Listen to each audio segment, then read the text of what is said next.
I'll figure that out later.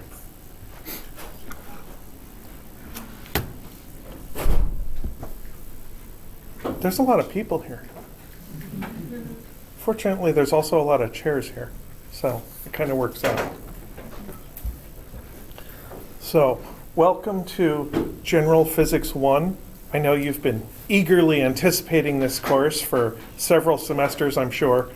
I am Dr. Jeff Spirko, or if you want to say my name with a Russian accent, it's Spirko.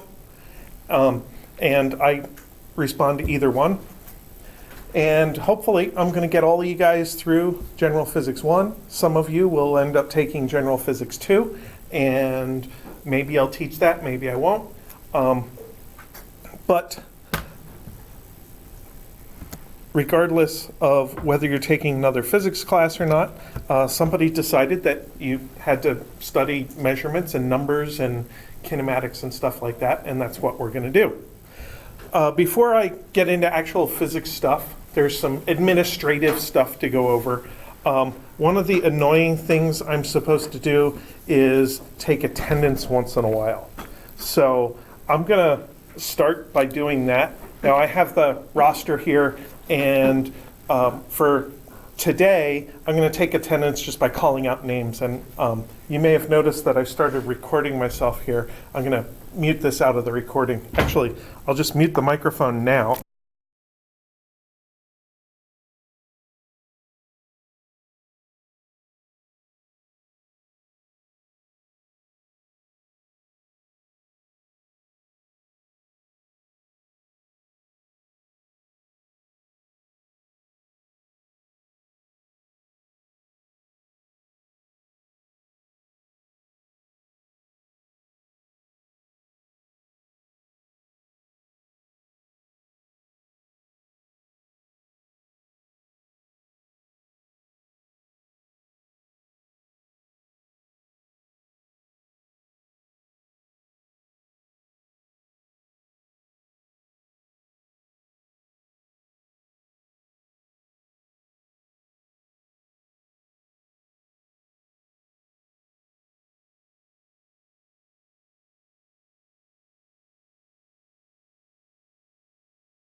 So if I take attendance on future days, I will probably do something like circulate a sign-in sheet or something like that.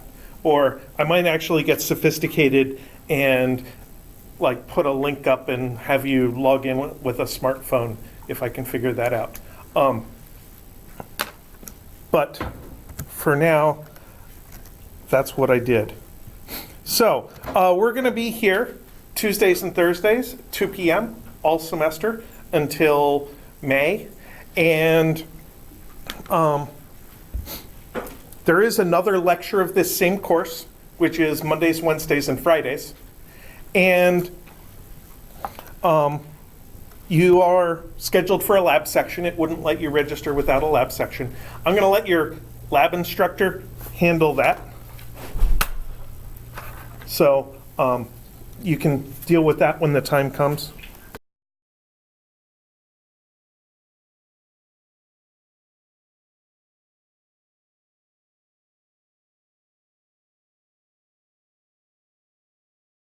Unmute microphone. Got it. Now, for the most part, I'm going to use Blackboard to organize our course, like all of us faculty are supposed to do. But as it turns out, I don't actually like Blackboard that much. So I have a separate web page where I deposit files, notes, equation sheets, and stuff like that. It's linked from Blackboard. So if you go to Blackboard, you can get to all of this from there. So I'm going to go over to our Blackboard page. Here is our front page of Blackboard in probably the same font that's on here and small enough that you can't read it, but you'll be able to read it on your own computer. We are here at the top, and I have basically mapped out the entire semester here as kind of a running calendar. So we're going to go 5 weeks and have exam 1, and then 5 weeks and have exam 2, and then the last 5 weeks and we'll have a final exam. When I looked it up, our final exam was scheduled for Tuesday, May 12th by the registrar. So it's not, the final exam is not during regular class time. All the other exams are during regular class time. And let's see. Bigger. So during the semester, you should occasionally come and visit me during office hours. I like to have students come and talk to me. Then I get a better feel for where you're at, and I can help you much better when I see what you're doing and when I hear what you're thinking. So my office is in the NRC building. That is way over on the other side of campus. I think it's that way, past Tidal Hall, past the street. It's the second building from the bay. It has like this little round area on the front of it and 3 flagpoles in front. In that building, I'm in room 1111. Now, I'm going to explain how to get to room 1111 because everybody has trouble finding this room because it's not on a hallway. Basically, you have to go inside room 1100 first, and then you can go down a second little hallway and find room 1111. So once you get there, then you will be rewarded with answers and knowledge and possibly candy. Because it's such a long walk that you're going to need to supplement your blood sugar to be able to get back across campus. Now the other question is, when am I going to be there? So I actually want to open that in an incognito window so I'm not logged in, so you get your version. So I put up my weekly calendar here. It's a Google Calendar, and you can see basically what I'm doing at work at any given time during the week. So here is next week, which is an actual full week. And for the most part, I have my office hours scheduled at 1 o'clock each day before our class on Tuesdays and Thursdays, and then on Mondays and Wednesdays going from 1 to 3. So those are drop-in times when I'm happy to have several people to come over and visit without having an appointment or anything. you can see that there's a lot of blank time here. That doesn't mean I'm not doing anything. I don't know how many presentations you've given so far, but giving a presentation does take a little bit of preparation. And I do spend a lot of that time preparing for what I'm going to say. And I spend that time going over the homework problems and exams and labs and making sure they're all the things that I want you to learn and other faculty want you to learn. But those other times are great times for appointments. So if you'd like to talk to me and you can't make my office hours, just send me an email, suggest a time that is blank, and say, hey, could you visit me, or could I visit you at this time? And then I will probably say yes, unless it's on like Friday at 4 o'clock, then I'll say, come on, can I go home by then? But I am perfectly happy to talk to students at other times other than my office hours. But the office hours are times when I'm saying that I'm going to be sitting in there waiting for people to come ask questions, not doing anything really terribly useful. So please do come and visit. Now, like I said, there's this other web page where I like to deposit files for you guys to go and look at. So I'm opening that in another tab. So here's this other web page. I link back to Blackboard and the PhysLab site where your lab instructions are located, so you do not have to buy a lab manual. And down below here are all of the extra files that I don't feel like posting on Blackboard, that I'd rather just post myself. And the most important one here for you is the equation sheet. This contains all the equations that you're going to need throughout this semester. Now, a lot of them are not going to make sense right now. Maybe some of them do make sense to you right now. But at some point during the semester, we're going to go over all of these, figure out how to use them, what situations they're good for, how to plug numbers in them, how to simplify them and cross things off when we don't need them, because some of these equations are more complicated than we need, and it's very nice to be able to make a given relationship simpler and reduce it down to something where we actually have some mathematical instinct rather than just plugging numbers in. At the top of the equation sheet are a bunch of constants and conversion factors that I think are useful for our course. For every exam, I'm going to give you a fresh printed copy of this equation sheet with the exam, so that this will be part of the resources you have. That means that it would be a good idea for you to use this while you're working on homework. That way your eyes get used to where the equations are, your mind gets used to what information you get as reminders and what you have to be able to do yourself. The 4 boxed equations I think are particularly important for exam 1. So that's why I put a box around them to kind of, I don't know, make them stand out of that section of the equation sheet, which is otherwise filled with a lot of, well, almost gibberish. So up until exam 1, we're basically going to be working on this block of the equation sheet. And hopefully, by the time we get to exam 1, you'll actually understand all of those and know how to use them. The other thing that's there is the syllabus, which I have open here. Yes. So, like every other course you've taken, the syllabus is kind of like the course contract. It describes all the policies. It says what the textbook is. So, we're going to be using College Physics 11th edition by Surway and Veal. And personally, I like to have a printed copy of the book. I believe the bookstore has some loose leaf printed copies.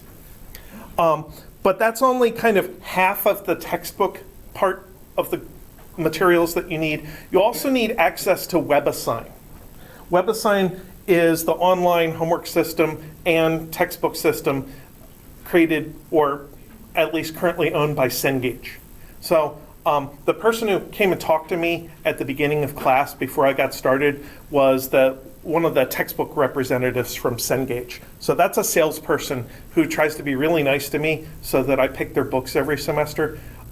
What she doesn't realize is I'm not going to change textbooks right now because I really actually do like this textbook. I think it's a decent physics book. I think it explains things pretty well. I think it's important to read the physics book. But you do need to have access to their website. Now, the way you get into it is by going on Blackboard. Let me close that. Let's see. I have it zoomed in so far that this menu collapsed. So I'll uncollapse the menu. There's a link right there for WebAssign. So when you click on it, it'll send you over to WebAssign. And I'll click on Student View so it looks like what you'll see. And we're in Physics 1401, so I'll pick that class. So right now, there's not much going on WebAssign. It exists. It should let you in as part of a trial period of a couple of weeks at the beginning of the semester. And it'll probably give you some annoying notification somewhere that says, hey, by the way, you have to buy access to this course. The actual textbook access is in the bottom right-hand corner all the way down here. So this sends you to their ebook website where you can actually read the textbook if you prefer to read it electronically. So there are several ways of getting this access to the WebAssign website. You can get Cengage Unlimited directly from them, which is like access to all of their textbooks all at once. And if you're in a business math class and this class at the same time, then that's probably the cheapest route you can take, because then it'll lump them both together into one payment.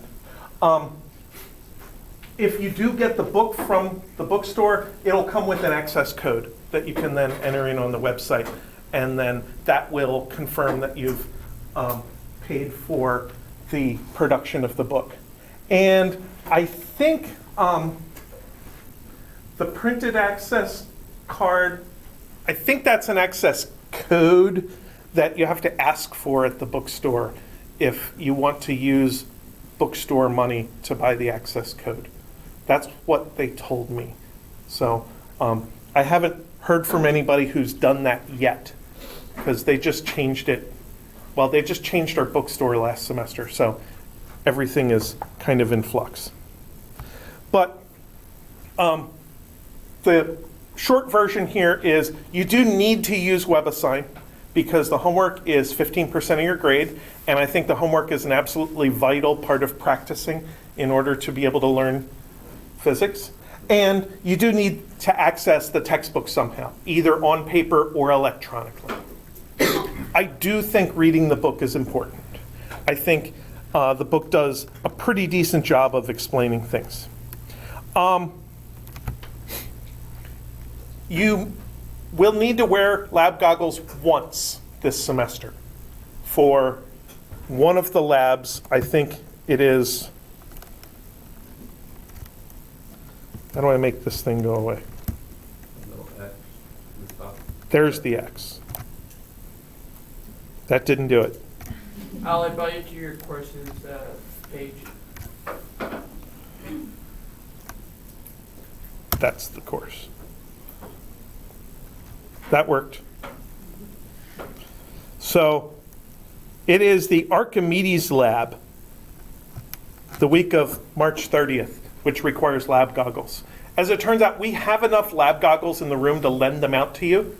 But if you want to have, clean, unscratched goggles that haven't touched anybody else's face, then you could bring your own lab goggles for that. But that's not right away. Our dress code for lab is that you must have closed-toed shoes. So you are allowed to wear shorts. You are allowed to wear short sleeves. You do not need a lab coat for physics labs. Oh, because for chemistry, they had required us like long pants. I understand. For chemistry, they required that. Yep. I was teaching in summer a couple of years ago, and it was really hot. And I went to the environmental health and safety people, and I said, there is no reason for us to have long pants and a lab coat in a physics lab.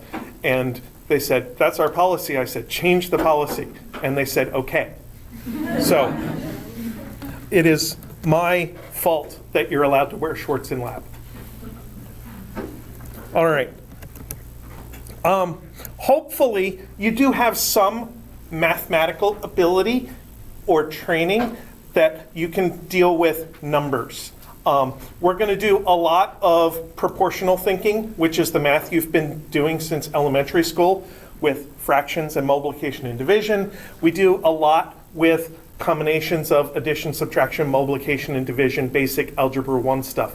We do a little bit of dealing with quadratic equations. Those are equations where something is squared and not squared, such as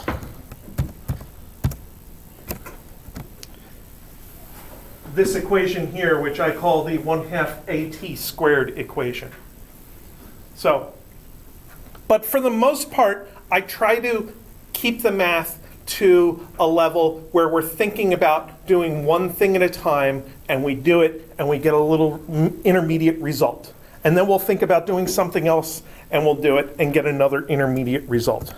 So we're not going to do a lot of terribly complicated algebra.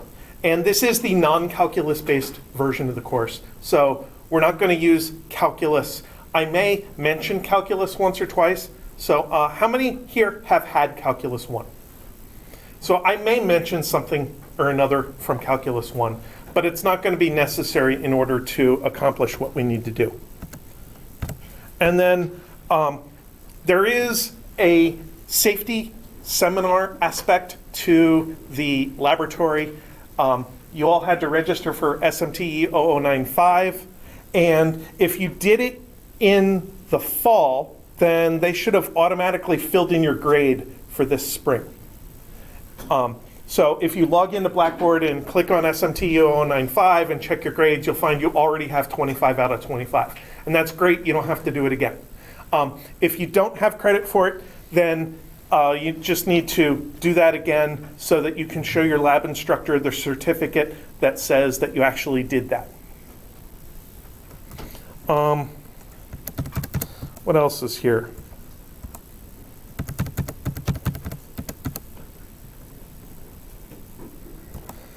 There's a lot that they make me put into the syllabus, and there's less that you're actually interested in. So, something you're always concerned about is how our grade's going to be determined. There's lots of assignments and stuff that go together to determine your grades. In laboratory, you're going to have some quizzes in lab. You're going to have 2 types of lab reports, and those will all get averaged together to determine your lab grade. You're going to have lots of homework assignments, and occasionally I'll take attendance and count those as bonus homework points. And that'll be part of your grade. There's laboratory as part of your grade. And then we'll have 3 exams, exam 1, exam 2 at the 1/3 and 2/3 points, and a final exam, and those will each be 20% of your grade. I do not like to have a regular exam right before the final, so we'll go and use that time to review and kind of calm down at the end of the semester. And then somehow I have to turn those numerical grades into letter grades. And I will decide how to do that. It's a judgment call. I'm declaring that with that sentence up at the top of the screen. Basically, it's probably going to be 90, 80, 70, 60, rounded to the nearest integer. But I reserve the option of making the grading scale more lenient if necessary. So it starts there. And if I feel like maybe I gave exams that were too difficult this semester, I might possibly make the grading scale easier than that. But I don't guarantee that. You might call that a curve at the end of the semester. What other quirks are there in the grading schedule? I wouldn't use this calendar on the syllabus. It might be close to what's on Blackboard, but the one on Blackboard is better.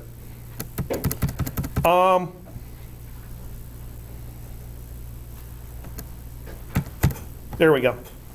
So One policy that I have that's a little bit different is called exam grade replacement. My philosophy is you take college courses by the semester, you pay for them by the semester, your transcript shows it by the semester. If you learn the material within the semester and prove it to me, you should get credit for that. So if you do really well on the final exam, I will use that really good final exam grade to replace your previous exam grades. And that can apply to more than one regular exam. So the midterms, the exam 1 and exam 2, are your chance to get some points in the bank. And they're important checkpoints for you to study and gather the knowledge that we have so far. But if exam 1 and exam 2 don't go as well as you want, you have this exam grade replacement in there. So that's something that is different in the way that I have been grading. Also, as far as homework goes, I have WebAssign set up to give you a little bit of a bonus for every question you do more than 3 days ahead of time. So instead of getting 1 point per question, you get 1.25. And as far as late homework goes, you can get half credit within a week of the due date. And in order to actually do that, you have to actually pull up the homework assignment in WebAssign and ask WebAssign to give you an extension. And WebAssign should be configured to give you an extension for partial credit. And then the attendance thing, I'm only going to do attendance a few times, not a lot.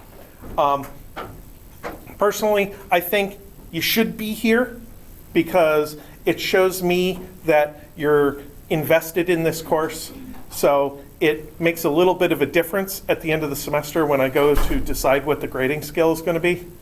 But when I do take attendance, I decided that I'm just going to count it as bonus homework points. It's really easy for me to do that in WebAssign. So one of the things I'm going to do tomorrow is go in and give everybody 1 homework point for being here today, without it counting as out of something. It's just going to be a bonus homework point. And as far as policies go, everything else is pretty boilerplate. So I should mention this specifically. We do have a very active Office of Disability Services. So if there is any accommodation that you feel is necessary because of a health condition, they're happy to talk to you about it. I've gotten a couple of notifications about people who are going to be taking their exams in the testing center, and that's great. I send them a PDF of the exam, and then you get to take the exam in a nice, quiet environment. If I do need to change the syllabus, other than the calendar section, I will announce it in class and post a new version. And the calendar section, I'm just going to go by updating Blackboard.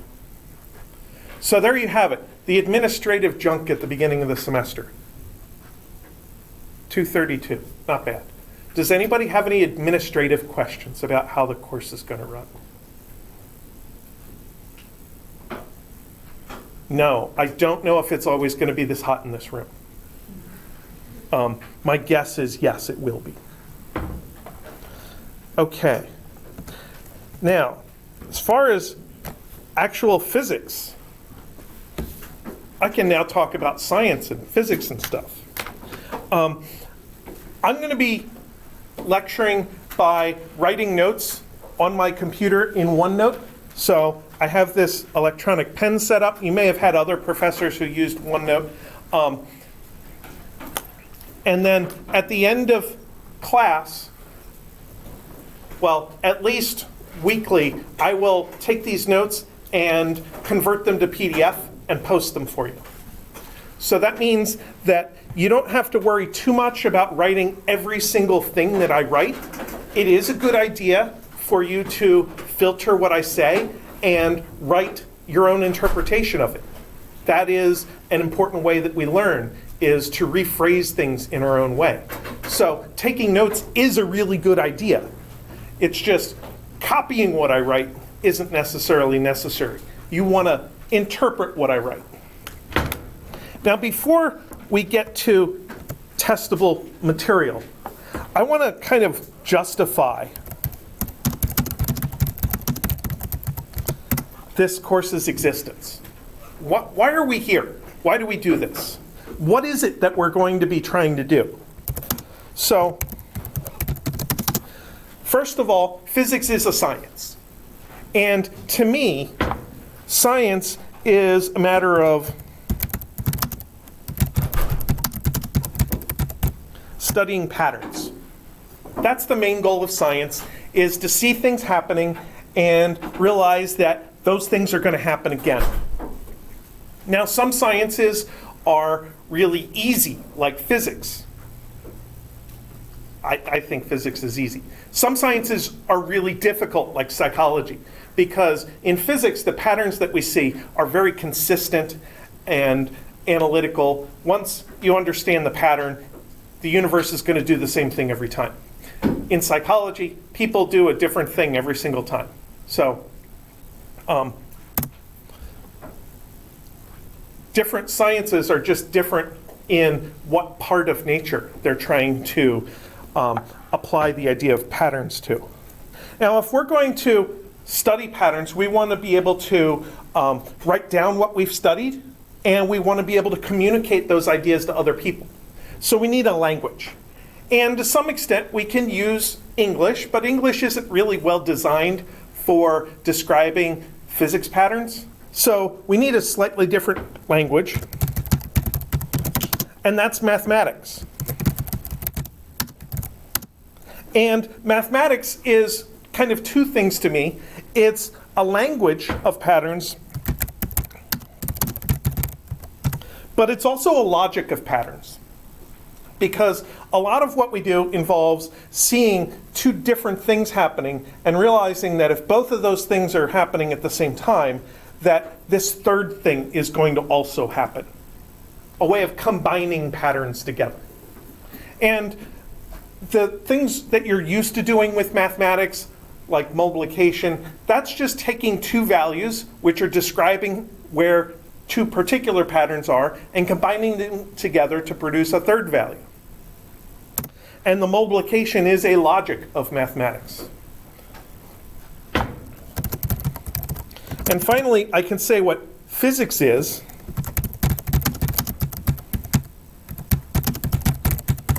Physics is kind of the science of inanimate objects, non-living things mostly. Now, as living things, we do have to obey the laws of physics. But for the most part, we try to figure out the laws of physics by studying inanimate things. We're going to start by studying blocks and carts and simple things like that.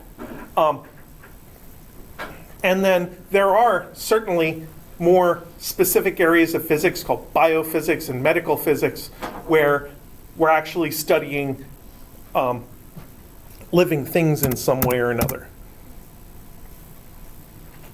Now, if we're going to be looking at how objects in the real world behave, we have to be able to take some observation of the real world and turn it into mathematics.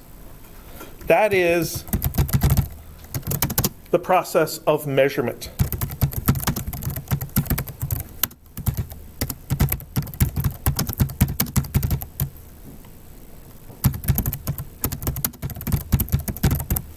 So when we measure something, whether we're using a tape measure or a stopwatch or a radar gun or whatever we're using to measure something, we're just taking something that happened in the real world, the time between two button presses, and turning it into a mathematical quantity. And in science, quantities are slightly different from numbers. So I want to give an example of a mathematical quantity. So let's say we have the quantity 20 miles per hour. That is the speed limit on campus. And I'm sure everybody makes sure that you drive no faster than 20 miles an hour when you're on campus. So that quantity has two parts.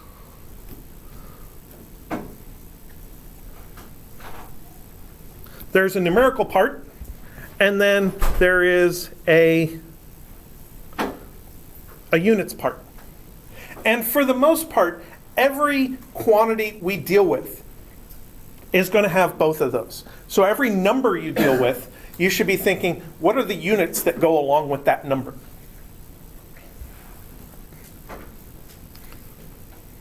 Now there's a third way we have of describing quantities, and that's to combine these together, and it's equivalent to this, so I'm going to use an equation.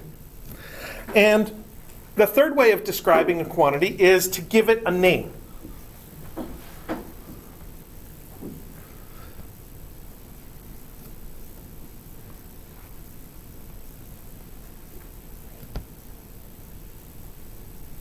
So that V is a variable name. And in this particular example, it has a subscript on it. So to me, the variable V is like a noun in English sentences, and the subscript is like an adjective. So this V is the variable we use for velocity and speed. And the number 1 is there saying which particular velocity or speed am I talking about. Maybe I'm dealing with a situation with two different cars going at different speeds, so I use that label, that subscript, just to say which one I'm talking about. Subscripts can be whatever you want, whatever is useful for you. You don't have to use subscripts, but sometimes it's a decent way to distinguish one thing from another. And if you want to put two different velocities into the same analysis, then you pretty much have to use subscripts to do that. I suppose you could call one of them V and one of them U. You could use the letter U to represent a different velocity, but personally I don't like that. I like calling every single velocity V. And if I have two different V's, I'll call them V1 and V2. Then I can put them into the same equation and not confuse them with each other. I'll know that one is one thing and another is the other thing.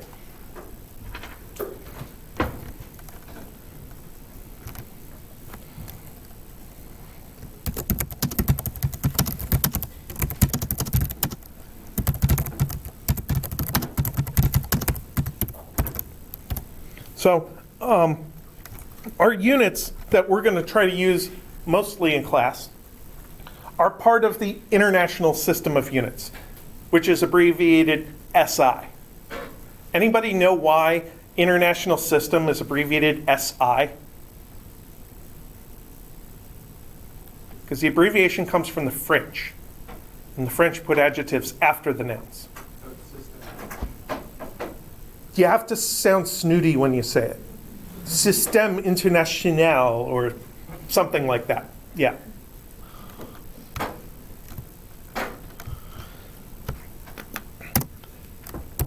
Now, traditionally, there are three basic kinds of quantities and three basic units that come with those kinds of quantities.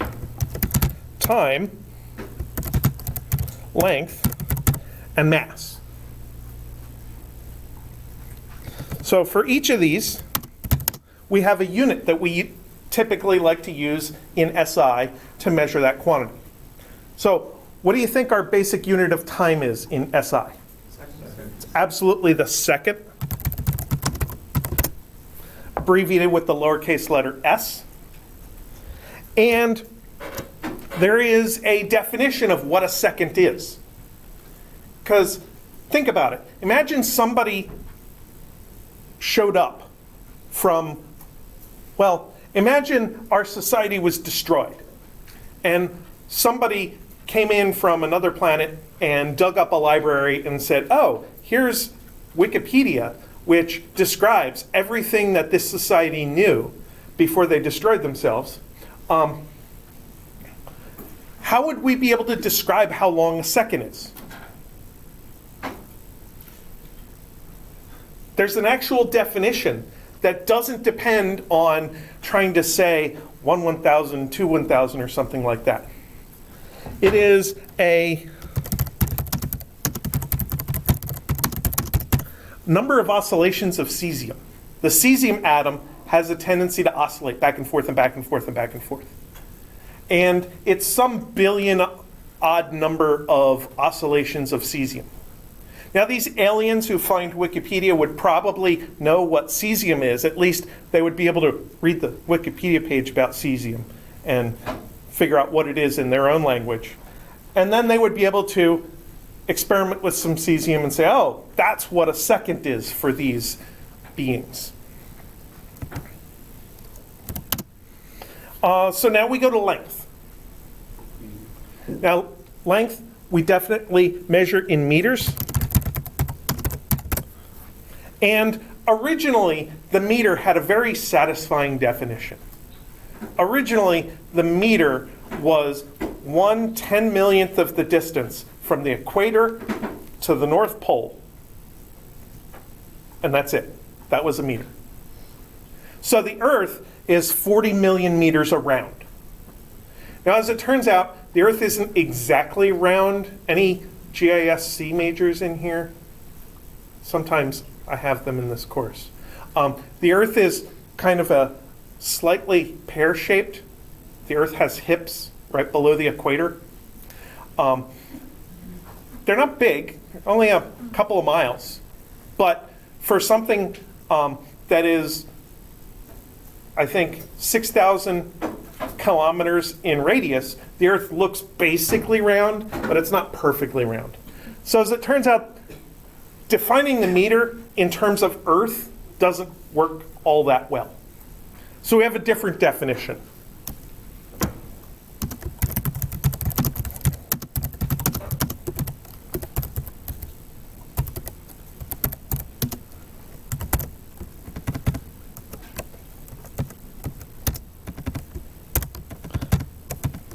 So light, as it turns out, goes really fast, but it goes at a specific speed. So when the light comes on in the room, it takes time for that light to move from the light bulb to your eyes. It takes time for the light to actually fill up the room. Not a lot of time. It moves really fast. It's 299,792,458th of a second. So basically, the speed of light is 299 plus meters for every second. And light travels at the same speed no matter who measures it anywhere in the universe. That is one of the fundamental assumptions of Einstein's theory of relativity, which was developed in, I think, 1905, or was published in 1905. So using the speed of light as a reference to connect meters and seconds turns out to work pretty well. If you know how big a second is, now you know how long a meter is.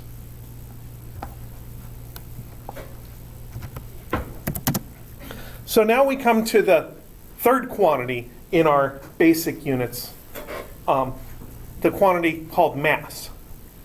We're going to talk a lot about mass this semester. Not so much before exam 1, but once we get to exam 2, we'll be dealing with mass in pretty much every example we have. So mass is associated with heaviness. So a pencil has a very small mass, whereas a chair has a larger mass. But weight, which is how heavy something is on Earth, and mass are slightly different conceptually from each other. And we'll talk about how they're different. But there definitely is a connection between them. Now, if we were talking about American or English units, we would be talking about mass in pounds. But in SI, we use kilograms as our unit of mass. And the abbreviation for a kilogram is kg in your equations. And there's a difference between how we write down kilograms versus meters and seconds. The abbreviation has 2 letters. And that is because there is an SI prefix.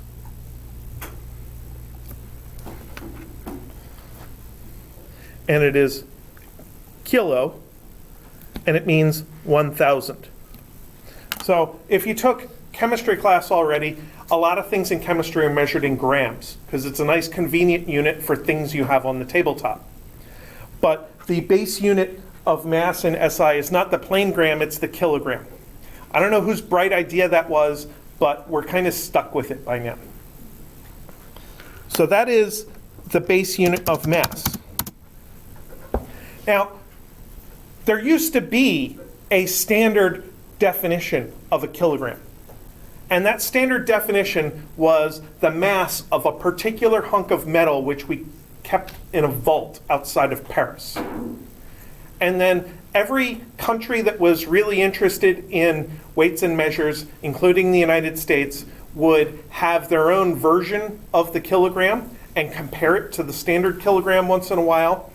And then the United States would have our kilogram, which was really, really close, within like 0.00001%.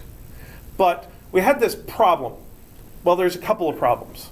One problem was every time they got together, every 5 or 10 years or so, they found that the masses were changing.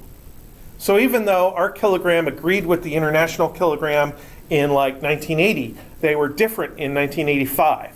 And that bugged these people. These people are really pedantic about measuring things as accurately as possible. So they didn't like the idea that their standard masses kept changing a little bit. Because if I say that an electron has a mass of 9 times 10 to the minus 31st kilograms, and I know that every electron is identical to every other electron in the universe, and it never changes, but my kilogram changed, then technically the number of kilograms changed a little bit too. And that bugs them. So the second problem with the definition of the kilogram was if these aliens came and found Wikipedia and looked up the definition of the kilogram, they would look at it and say, oh, so to know how big a kilogram is, we have to find that vault outside of Paris and check the standard kilogram. But that vault got destroyed when our society got destroyed, so we no longer knew what a kilogram was. That's also not very satisfying. It depended on specific artifacts, and they became like the most valuable hunks of metal in the world. So we adopted, and I think it went into official effect last May, a new definition of the kilogram. And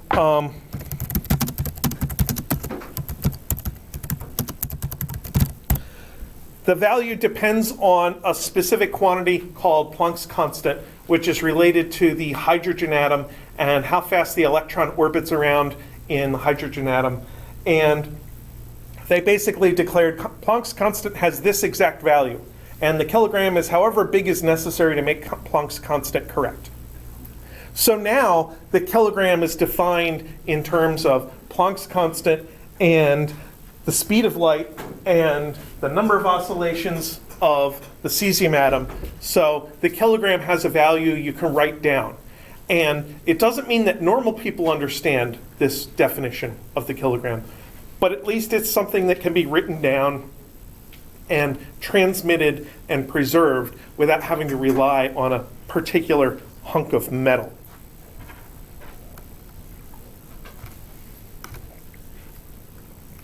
Now there are other quantities that we're going to deal with, and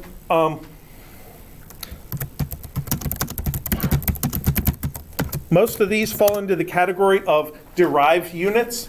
These are combinations of the regular units.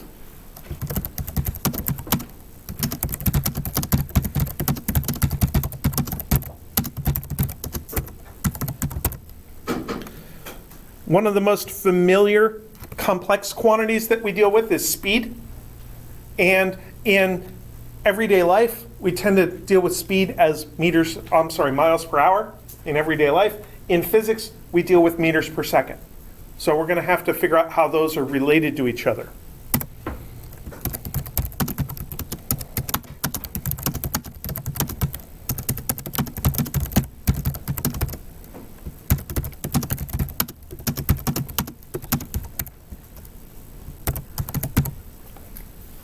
And in the second part of our course for exam 2, we're going to talk a lot about force. That's the feature quantity other than mass of the second part of the course. And force occurs so much and has such a complicated set of units that go along with it that we have an abbreviation for those units. Instead of calling them kilogram meters per second squared, I forgot to write that at first, sorry. We compactify that and just call them newtons. And newtons are very closely related to pounds if you're thinking about pounds in terms of weight on a scale. So we'll figure out how those are related to each other.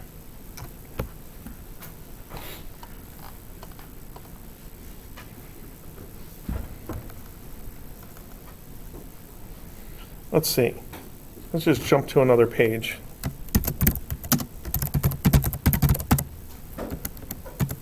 Now, chapter 1 of our book talks about a bunch of different kind of mathematical topics to get us ready to do physics calculations. And one of the things it talks about is unit conversions.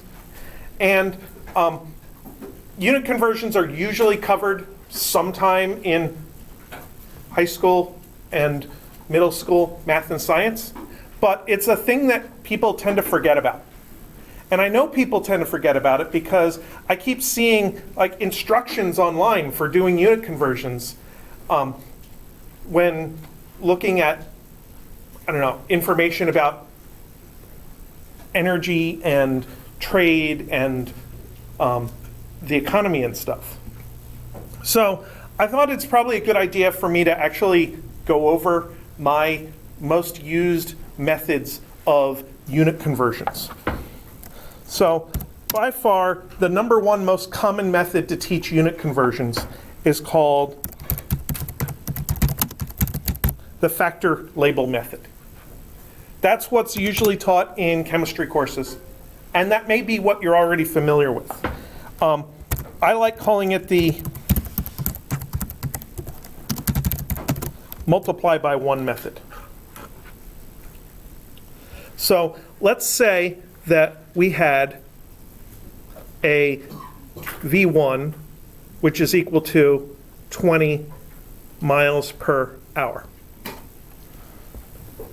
So the first thing I would want to do is take those miles per hour and write them in a fraction form.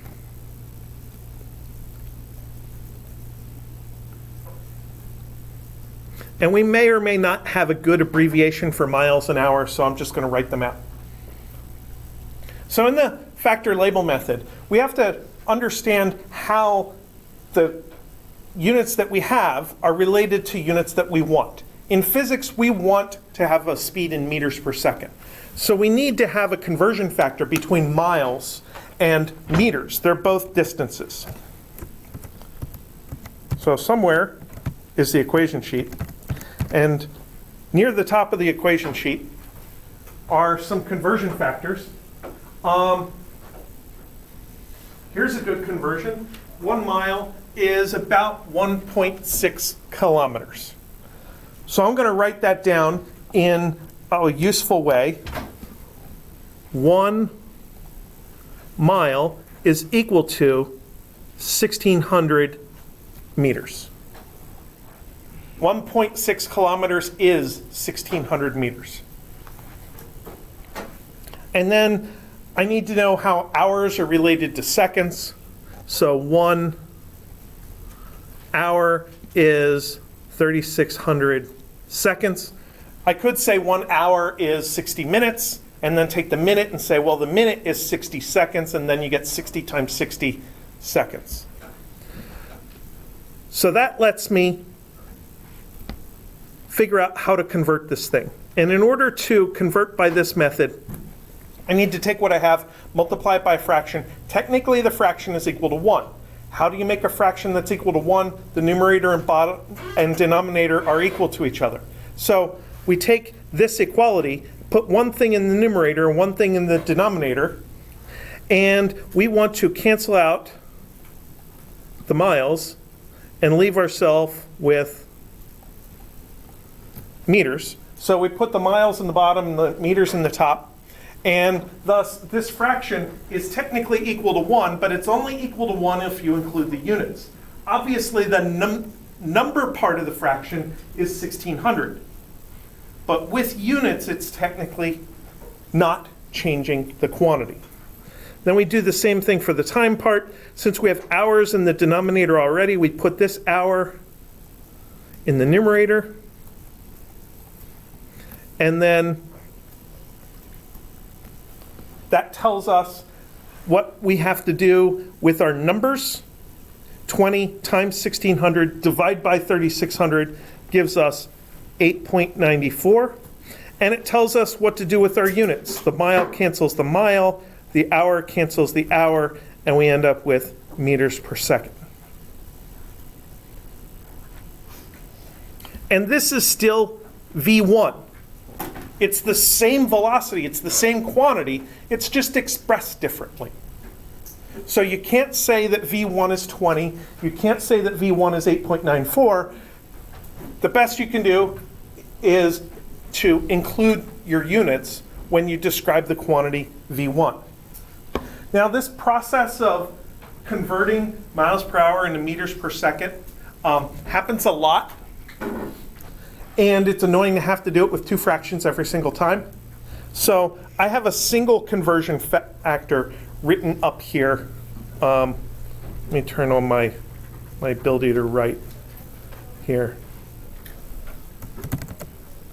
So right up there is a conversion factor directly for miles per hour to meters per second. So I can use that as an alternative.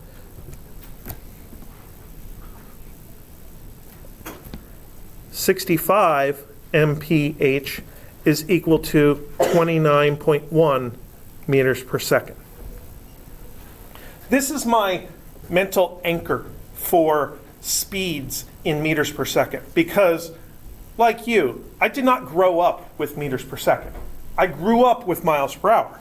And I know that a person can walk like 3 miles an hour if you don't stop and rest. I know that you can ride a bicycle at 10 miles per hour if you don't try too hard to go fast. And I know that cars go somewhere between 20 and 80 miles an hour, depending on what kind of road you're on.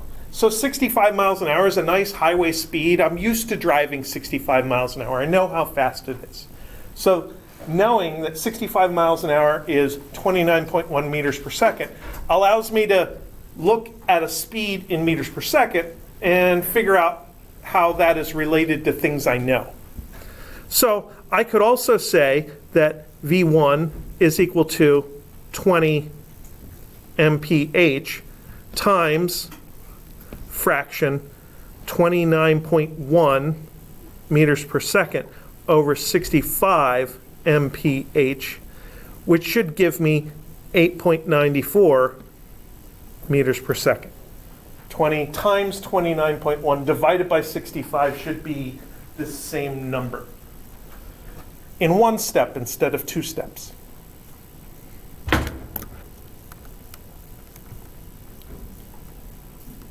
So that's the factor label method of unit conversion.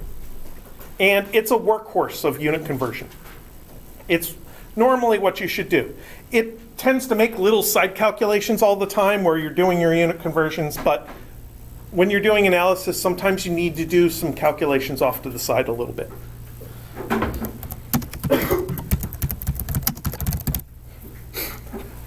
I do like to use another method of unit conversion a lot. So I specifically want to go over it because it's not normally something that's taught. And this other method of unit conversion I call substitution.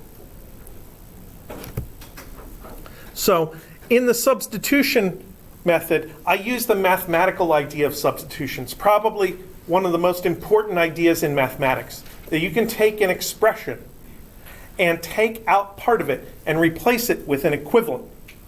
And then you haven't changed the whole thing because you didn't change the part. So how would that look? V1 is 20 mph, which is 20 times something, but I'm going to take out the mph. I actually need a little bit more space here. Now I need to find something that's equivalent to an mph. So I take my little fraction up here and I turn this into mph is equal to 29.1 meters per second over 65. It's an equation. I'm allowed to divide both sides of an equation by the same thing. So I divided both sides by 65. I guess there's an implied 1 here, but I don't need it, so I didn't write it. So this fraction over here, 29.1 meters per second divided by 65, is equivalent to an mph.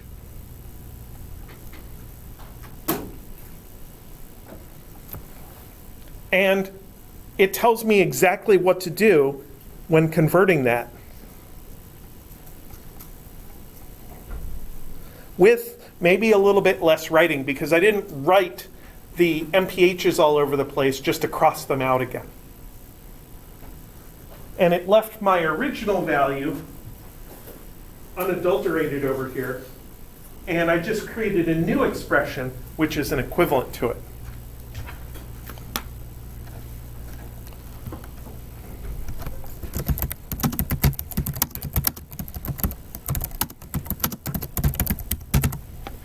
I use the substitution method all the time when I am applying SI prefixes.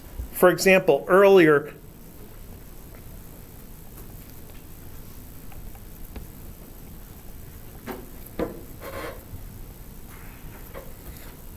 I read 1.6 kilometers. But when I type that into a calculator, I'm going to type it as 1,600 meters. And what I've done is I've converted by substitution. I have taken out the K, that is part of the kilometers, and replaced it with 1,000. And then combine the 1,000 with the 1.6 to get 1,600.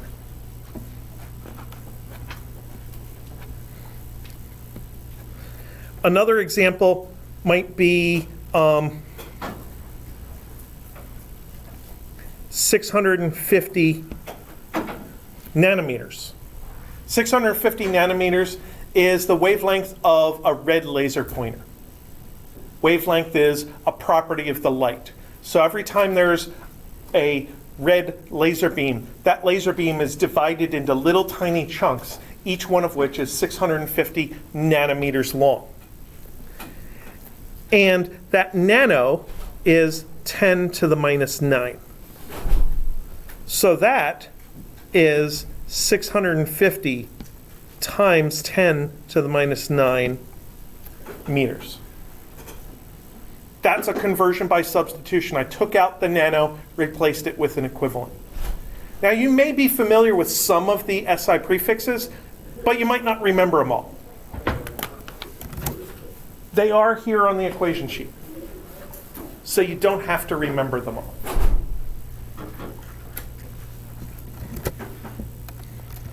Now, one more thing I want to do before you leave is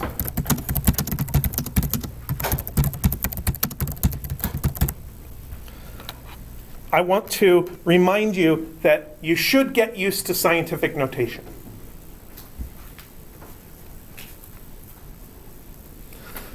So 650 nanometers is 650 times 10 to the minus 9 meters.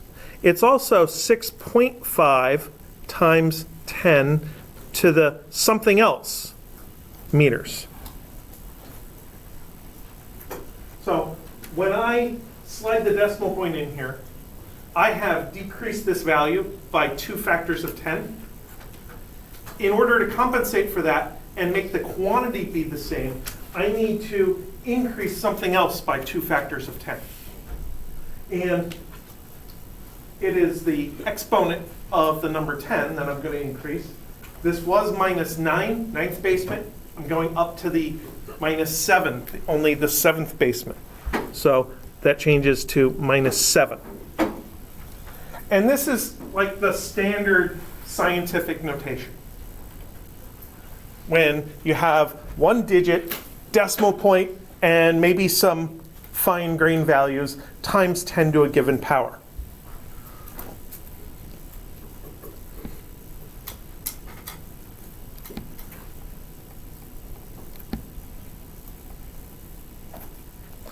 Now, when you go to type these things in on a calculator, you want this to look like 650 little capital E minus 9, or 6.5 little capital E minus 7.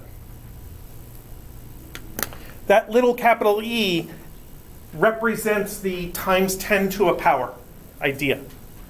And it's a really compact way of writing numbers that require scientific notation. WebAssign understands this E notation. So if you have a really small or really large value to enter in on homework, then you should use the E notation for that.